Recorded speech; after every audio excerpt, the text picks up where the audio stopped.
Our t-shirts bring people together. In a world where not many people talk these days and have genuine conversations and they're always on their phones, when you can run into somebody and they're wearing a shirt that identifies with you, it's easier for you to stop and talk to them. My name's Dan Bradley and I'm the owner of Bullzerk here in Dallas, Texas.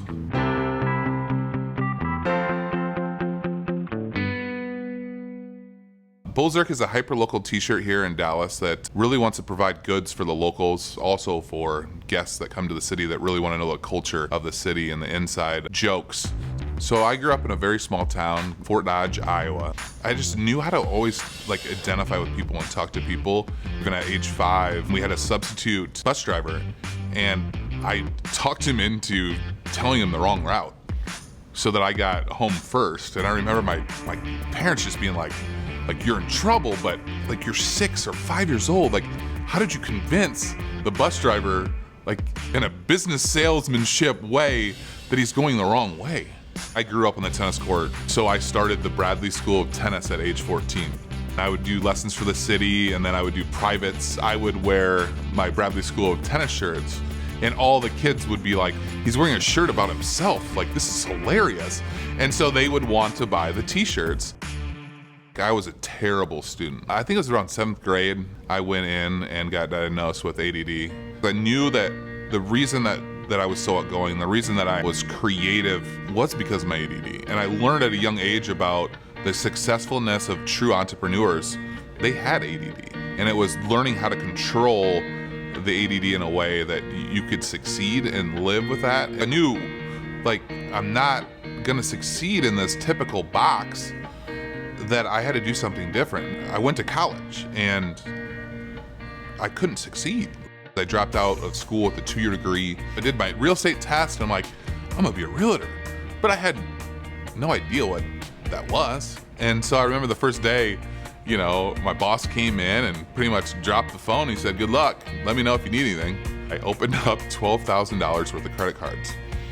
And I said, I'm gonna put a suit and tie on and I'm gonna go to a bar every single night, and I'm going to buy at least $200 to $300 worth of alcohol for people and just pretty much shake hands and kiss babies. And so people perceived me as successful even though I wasn't at all. And that first year I won Rookie of the Year for real estate. I was on track to make close to $200,000 that year. And of course, like every other person, I made dumb decisions and I spent that money. It was one of those things where when you have success, you have this ego of you think you can pull off anything. And I learned real quick that wasn't the case. So I went back to college at 27 to get a marketing and graphic design degree. So we spent a couple years in Denver.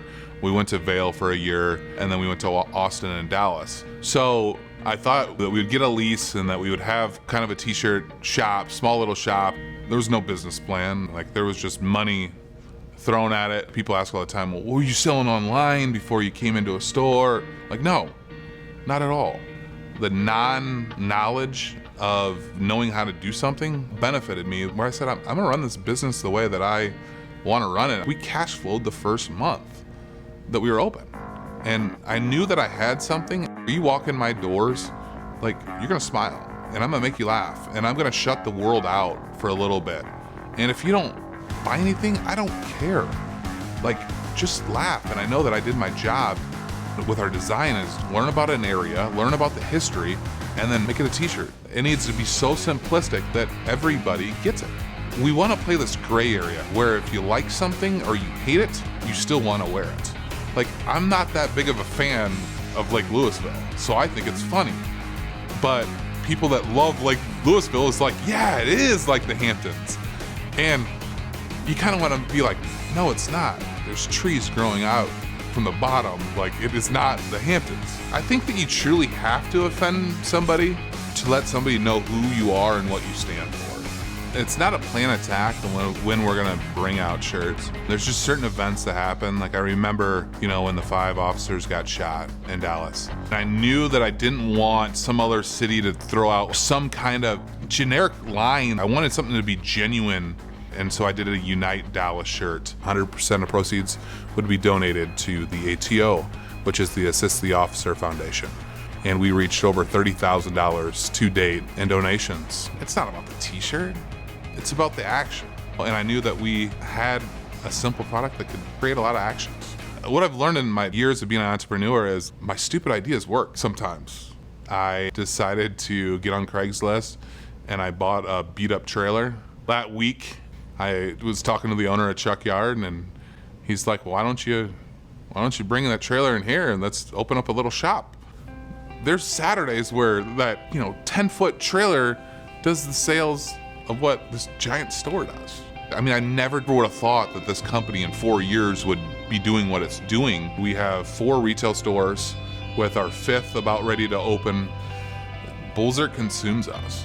My wife will come down and we'll work as a family. When Bella turns 3, she'll be folding t-shirts. There'll be no punishment other than folding t-shirts. My journey has been nothing but a roller coaster and I've loved every bit of it. But I'm blessed to be in the position I am and involved in such a great city and excited to see the impact that I can make because we've just got started.